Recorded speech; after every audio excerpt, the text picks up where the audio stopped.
We didn't mention it in the last 107, but did you know Olaf doesn't have a skull or bones? Chilling, isn't it? Of course, I'm messing around, as there's plenty more to talk about when it comes to the popular Disney classic Frozen. And just when you thought you got that song stuck out of your head, huh? Hi, I'm Shelby Peake, and whether you're a die-hard fan or fairly new to the Blizzard, we've got something for everyone as we take you through 107 more facts about Frozen. So put on your snow cap, sit back in a sleigh, and let's get started. Fact number 1. Frozen took at least 70 years to make. Discussions about either a biographical film or a feature-length collection of Andersen's fairy tales began in late 1937, shortly before Snow White and the Seven Dwarfs was released. Samuel Goldwyn was also interested in Andersen's life, and in March 1940, Walt Disney suggested a co-production, with his studio animating fairy tales and Goldwyn providing the live-action sequences. Development continued into 1942, but the project was shelved when Disney became too busy producing military training films during World War II. Number 2. One of Andersen's other characters proved more forthcoming. The release of The Little Mermaid in 1989 heralded the start of the second golden age of Disney animation, the so-called Disney Renaissance. Throughout the period, interest in an adaptation of what was known as the Snow Queen remained high. It wasn't until 2012, however, that the project began to break the ice. Number 3. During the initial pitch to John Lasseter, co-directors Buck and Lee pitched 3 or 4 ideas to John, but Frozen was one that he really jumped onto. The snowy, icy world was just something he had never seen before in an entire Disney feature. Then the magical part of the story itself about the Snow Queen was something that just spoke to him, even though it went through many previous iterations. Fact number 4. What makes Frozen's story different from all the other fairy tales? Well, besides leaving psychologists in over their heads, it's the first Disney movie to pass the Bechdel test, a list of criteria used to determine whether a movie is gender exclusive or not. Finally, Disney, finally. Number 5. Frozen was originally supposed to be hand-drawn, just like The Princess and the Frog, but because the film didn't do well commercially, Disney animators decided to use CGI, just like they did in Tangled. Number 6. At the time, the studio was concerned that contemporary audiences were not interested in sincere fairy tales, but they felt there was a way to tell these heartfelt stories to the modern audience. I mean, The Princess and the Frog and Tangled were proof that people everywhere still loved them. Number 7. The co-director and writer of Frozen, Jennifer Lee, also wrote the screenplay for Wreck-It Ralph. Number 8. Unlike most of her peers who earned their degrees at places like Cal Arts or USC and have spent years in animation trenches, Lee started out in book publishing. Before getting her master's in film at Columbia University, she was more immersed in new wave and independent cinema than Dumbo or Shrek. Number 9. Frozen wasn't originally about sisterly bonds. In fact, in the early drafts of the Frozen script, Elsa and Anna weren't even related. Anna was a peasant girl, and Elsa was more a fearsome snow queen. This followed the original fairy tale, but like all original folklorists, the story was deemed too dark. Number 10. Is imitation the sincerest form of flattery? Maybe not so much. Carrie Wilson, co-director of the 4-minute short The Snowman, filed a lawsuit against Disney in March 2014, alleging that the Frozen teaser trailer, released in June 2013, copied the key plot elements, characters, themes, events, setting, mood, pace, dialogue, and sequence of her short. Whoops, that's a lot. Number 11. In development, the movie started out with the ending first. The crew knew that Anna was going to save Elsa, so they centered the story around that inevitable tearjerker. Number 12. Early costume designs placed the story in the late 1700s. For a more classical fairy tale look, it was decided to place the narrative in the 1840s. Number 13. Rosemaling, the traditional Norwegian folk art that features flowers and geometric designs that are used in the characters' costume designs, have exploded in popularity since the movie's release. Number 14. An early version of the Queen's costume design shows a heavy Russian influence. When it was decided to bend the film visually towards the Norwegian aesthetic, the design was streamlined using the bunad, the traditional style of folklore, as a touchstone for this and the costumes in the film. Number 15. Early in the production, it was decided that Arendelle would be based on Scandinavian designs, as Sleeping Beauty had been inspired by French illuminated manuscripts. The artists made a trip to Solvang, the Danish village in central California. After meeting with historians who explained the specificity of Scandinavian cultures, they realized they couldn't pick and choose and focus specifically on Norway. Number 16. The charming Norwegian village of Valstrand provided not only the inspiration for the chapel where Elsa was coronated, but also provided many architectural motifs for the Arendelle kingdom as well. Number 17. Arendelle village is based on the Dragonstill style of architecture, which was a late 19th century nostalgic take. This blended the Victorian's aesthetic with Norwegian rustic design. Number 18. The team went to Quebec's Winter Carnival, a 2-week festival with dog sled races, parades, and amazing snow sculptures. What really struck the artists artists was how the cold weather didn't stop so many people from living their lives outside. In fact, the weather brought the whole city together to celebrate the cold. That experience inspired one of Frozen's themes, which is the merriment of winter. Number 19. So in our first 107, we mentioned that the production took inspiration from the Hotel de Glace, a hotel made out of ice. Well, the hotel actually made a frozen suite, modeled after Anna and Elsa's bedrooms. Number 20. The design for Elsa's palace was actually based on a snowflake. John Lasseter explains, "It's this simple, elegant, six-sided shape, so why not make a giant snowflake the foundation of Elsa's palace and then turn it into a six-sided structure? Makes sense." Number 21. The animators for Frozen recorded video of the actors and actresses in the sound booths and then created animations based on their real facial expression.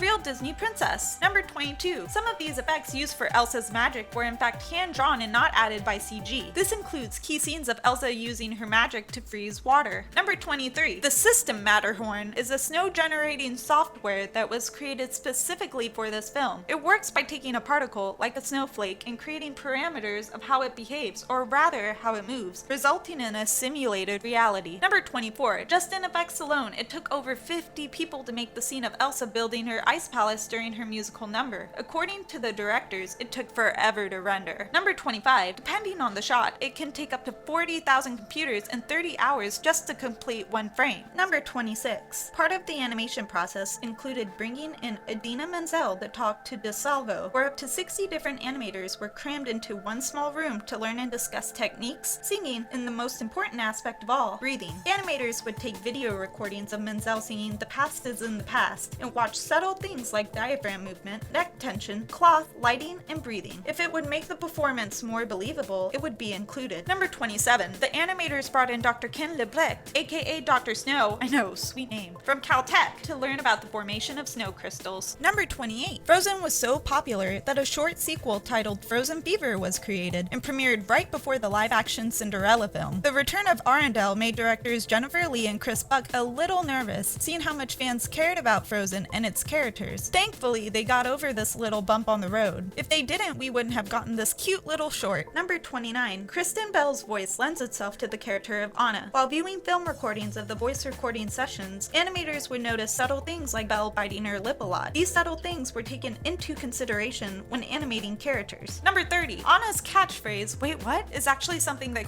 Belle says a lot when she realizes she's talking too much. Fact number 31. The song "Do You Want to Build a Snowman" follows Kristen Bell, but she's cool with it. As she explained it, "People do often ask me if I want to build a snowman, or sing, 'Would you like to build a snowman?' And I always respond with yes. So I have a lot of snowman to build. A lot." Number 32. Anna's story arc was changed slightly throughout production. Lee said, "I wanted a girl whose only journey was sort of coming of age, where she goes from having a naive view of life and love because she's lonely to the most sophisticated and mature view of love, where she's capable of the ultimate love, which is sacrifice. And that was all I wanted for her." But people really went into more of a dysfunctionality, making her more codependent. They wanted to make her a little more like Vanellope in Wreck-It Ralph, and I didn't have a reason why not to do it. I just couldn't articulate it yet. Number 33. Idina Menzel thinks of her own voice as a superpower. As she explained in an interview regarding Elsa's secret ice magic, "When I was a kid, I had this voice, and I would hide it all the time, so I completely related to this character." Number 34. Elsa is the only Disney princess who is not a teenager. According to director Jennifer Lee, Elsa is 21 and her sister is 18. Number 35. Artist Claire Keane has posted design work she did on the early stages of development from Frozen and explains some of the sources of her inspiration for Elsa. In the drawings from 2011, we can see two very different takes on the ice manipulating princess. One pulls from Amy Winehouse's iconic Updo, which Keane explained by writing, "I imagined her to have a deep soulful voice and dramatic mood swings." Number 36. When Menzel joined the cast, Elsa had blue spiky hair and a coat made of living weasels. Number 37. Songwriters Robert Lopez and Kristen Anderson Lopez felt inspired from writing Elsa's big song. They ended up turning it into an anthem about freedom and empowerment instead of the traditional Disney villain number. When they played the rough cut for the creative crew, all involved collectively realized they needed to rewrite the entire script to fit the song. That song came at the right time and it fundamentally changed the entire movie, explained Lasseter. Number 38. 38. After Let It Go was recorded and extremely well received, the creators realized it was too inspirational to come from a villain, and they rewrote the story to have Elsa being a heroic character, or at least not written as a villain. Number 39. Next we have Kristoff. Chris revealed we had an intro for Kristoff that was action mountain man climbing with pickaxes. It was great. Wow. And guess what? It's actually on the DVD. Number 40. Kristen added that there was a troll song about walking in other people's shoes, but it had this romantic music in the middle of it where Anna and Kristoff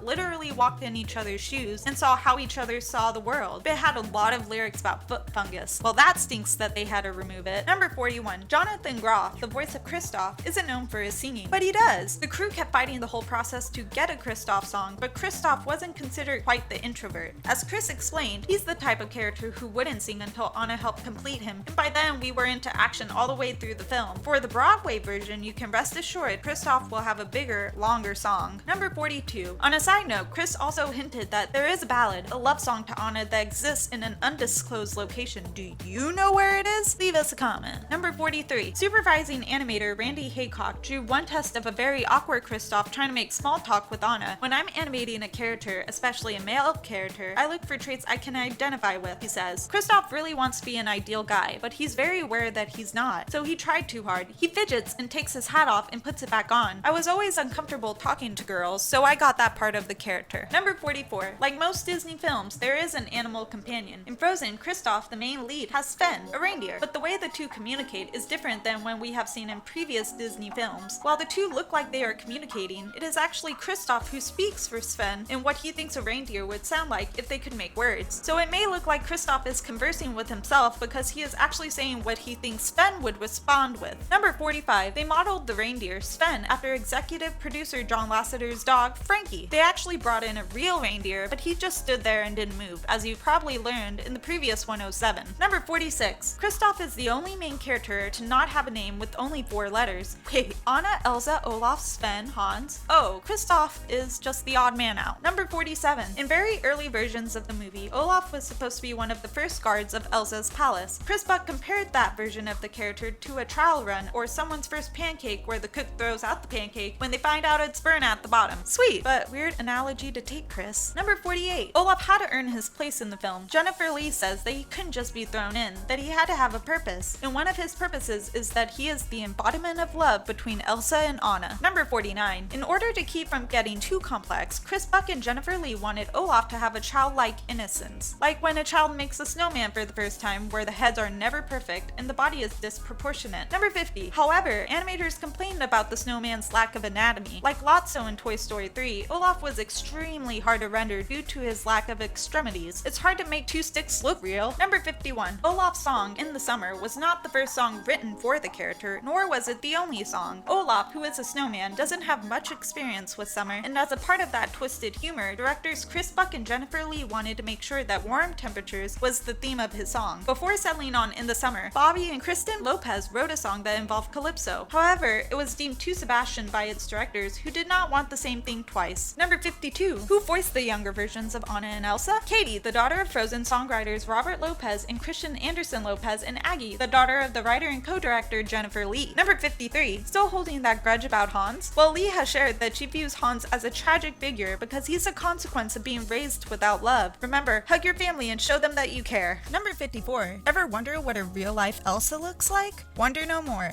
Princess Anna, Queen Elsa, Sven, and all the other characters now appear on the popular ABC series Once Upon a Time. Now please give us a Tarzan so our cartoon conspiracy fantasies will be complete. Number 55. Love is an Open Door is the second song in which the protagonist sings with the villain. The first is Hi Diddly Dee from Pinocchio. Number 56. The movie has a hard to spot Donny Osmond reference. In Love is an Open Door, right after Prince Hans steps out from behind the waterfall. According to Hiram Osmond, one of the film's animators and also Donny Osmond's nephew, Hans' pose is directly inspired by his uncle's signature pose while belting out notes. It's subtle, but it's there. Number 57. The Academy Award the songwriters won for Let It Go now sports a familiar dress and lives in Walt Disney Animation Studios. Number 58. Let It Go was originally called Elsa's Badass Song, as in this was the direction they wanted to go in to create the song. Number 59. Frozen's art director playfully said that when Elsa creates her dress during the song Let It Go, the design of her new costume isn't properly highlighted because of the way the camera looks down on Elsa from above. This is actually corrected in Frozen Fever. When Elsa transforms transforms her wardrobe, we see all the beauty of her new dress from the front and side. Number 60. For environmental design, artists were inspired by the sound of music, which bears a close relationship to the environment of mountains, water, and blue skies. Robert Wise took the city of Salzburg and created an exquisite backdrop that enhanced the characters. Number 61. Kristen explained when the team wrote First Time in Forever, they were inspired by their first times going to a dance in high school. Number 62.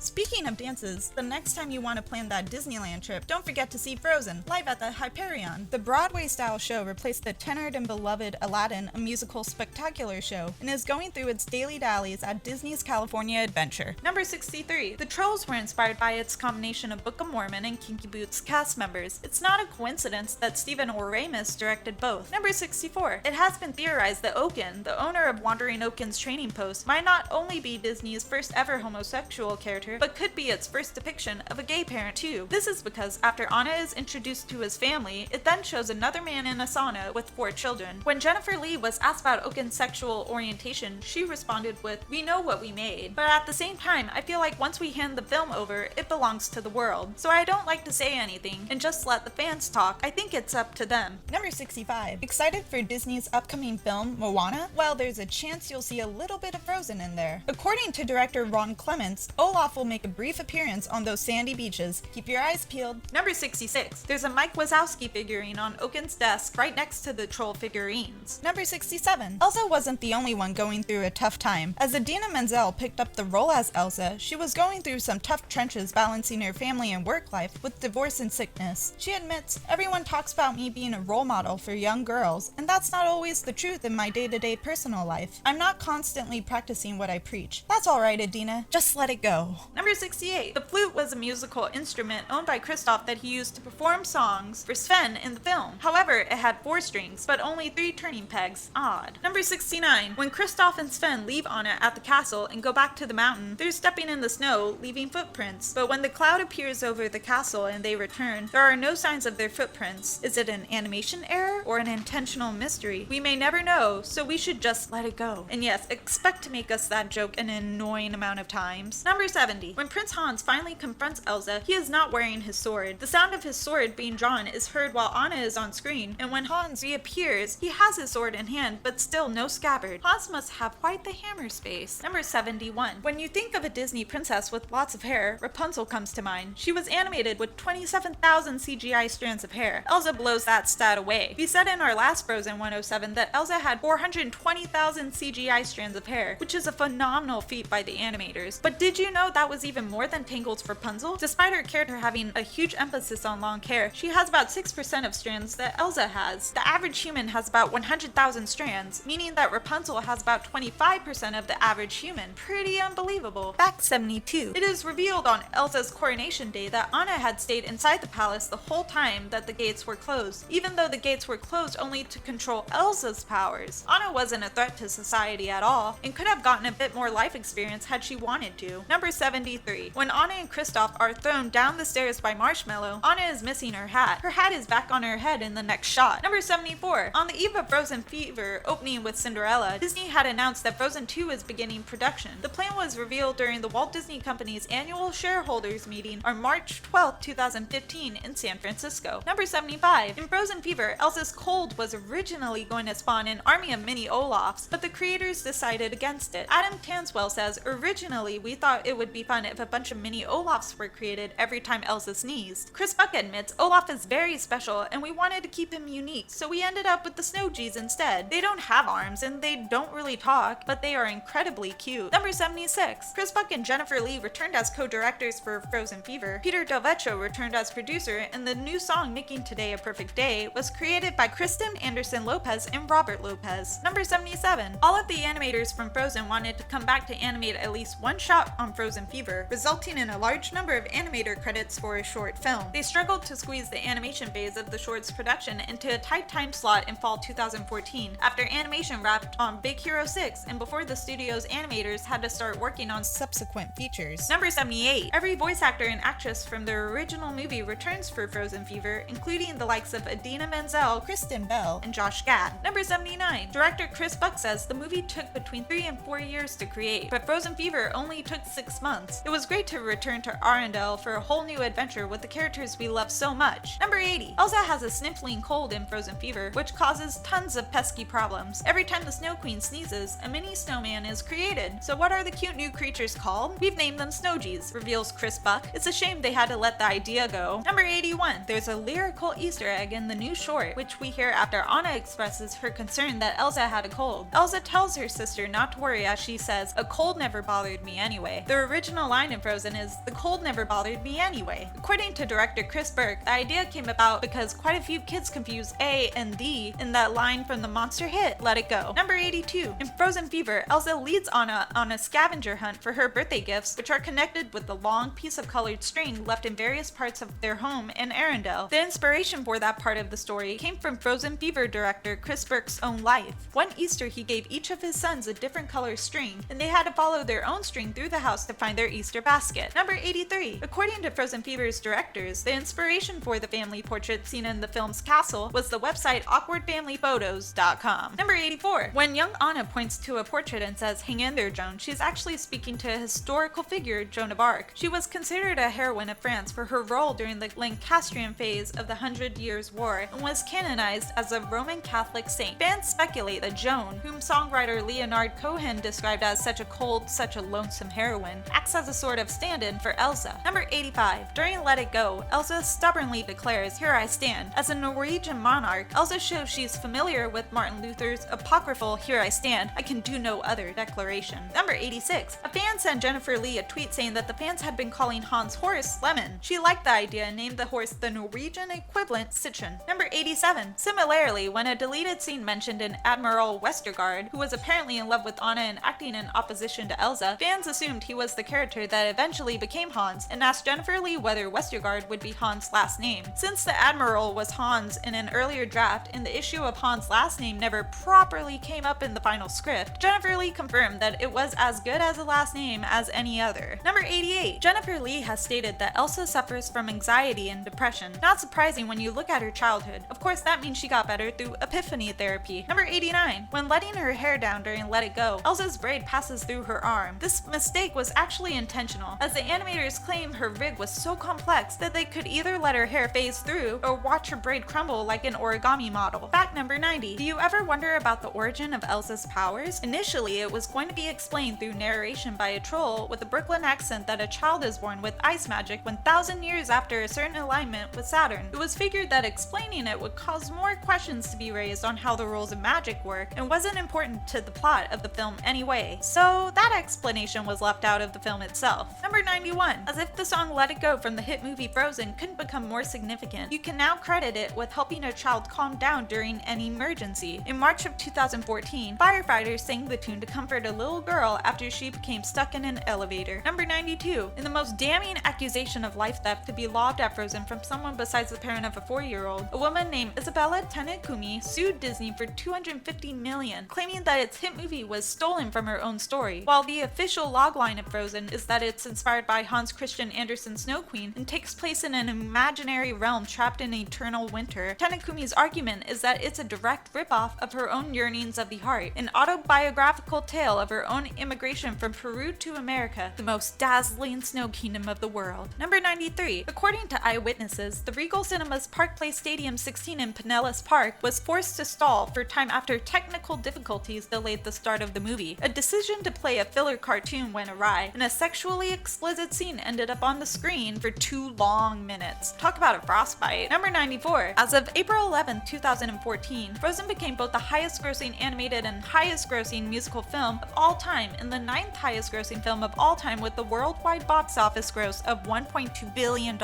Number 95. In addition to being the first female to direct a Disney film, Jennifer Lee is also the first writer at any major animation studio to become a director and the first female director of a feature film that earned more than $1 billion in gross box office revenue. Number 96. Frozen was the first full-length Disney non-Pixar movie to win the Golden Globe for Best Animated Feature. Number 97. A campaign to change Disney's stance on gay marriage caught fire on Twitter under the hashtag Give Elsa a Girlfriend, a plea to Disney to make one half of its beloved princess duo a lesbian in the forthcoming sequel. Number 98. We owe it to Zootopia for the many Frozen Easter eggs. To star Kristen Bell also voiced Priscilla the Sloth. So cool. Number 99. 99. Also seen in the movie, 2 of the smaller elephants were dressed as Anna and Elsa. Number 100, but most importantly, there's this guy, Duke Weaselton. Not the Duke of Weselton, but both characters were also voiced by the same actor, Alan Tudyk. He also plays the crafty King Candy in Wreck-It Ralph. Number 101. Continuing on that note, Duke sells bootleg movies, all of which seem to be Disney references, including those that are still in production like Moana, Gigantic, and Frozen 2. The movies are arranged in what appears to be chronological order, suggesting that the release of Frozen 2 will immediately follow Gigantic. Historically, Walt Disney Animation Studios releases films either in March or November. Tangled was released in November 2010, Wreck-It Ralph in November 2012, Frozen in November 2013, Big Hero 6 in November 2014, and now Zootopia in March of 2016. Moana comes out November of this year, then Gigantic is slated to be released in March of 2018. If Frozen 2 was indeed the next release for the studio, then that would put it coming out sometime in November of 2018. Cartoon conspiracy? Number 102. Presumably, before he became a criminal, Hans was a revered character in San Francisco. Big Hero 6 also includes a quick shot of the statue of Hans. However, it is almost immediately destroyed by Baymax. Number 103. An entire wing of the Disney Animation Studio is dedicated to upcoming films. Each wing in itself is then decorated by the film's theme. So for Frozen, there is a lot of ice transparency and cool blue colors, whereas Big Hero 6 was decorated to the theme of San Francisco, the fictional city, a hybrid of San Francisco and Tokyo, where the movie is set. Number 104. Frozen's marketing campaign did not really emphasize the fact that the main characters were female. Lee said that she found it important to respect the challenges of getting to a movie-going audience and the expectation. She hopes what Frozen does really is show boys that just because it stars 2 girls, it doesn't mean you shouldn't see it. She believes if you create well-balanced characters that are well represented, boys and girls relate to them regardless of their gender. Number 105. Early in November 2014, Disney announced that it sold 3 million Frozen dresses in North America, which, as it happens, is roughly the number of 4-year-old girls in North America. Number 106. Although Frozen Fever was planned very shortly after the film was released, a highly anticipated sequel, Frozen 2, was initially not planned. Jennifer Lee, the director, said, "It's been in the press that we are doing it, and we would ask each other, are we? It all comes down to the story. Like, with the short, it was so daunting until we found the story. Then it was all the things it usually is, and we were thinking of every emotion and moment and feeling. Until we found our way into what's next emotionally, it will feel too big." Fact number 107. You might remember there is a note in the end credits stating that Disney does not support the consumption of boogers. Yeah, the names listed above the disclaimer are those of the crew members' babies born during production. So there you have it. We breezed our way through 107 more facts about Frozen. Did we miss anything? Well, you can let us know in the comments section below. Don't forget to subscribe to ChannelFrederator for more 107 facts, and until next time, stay cool. Because remember, Frederator loves you.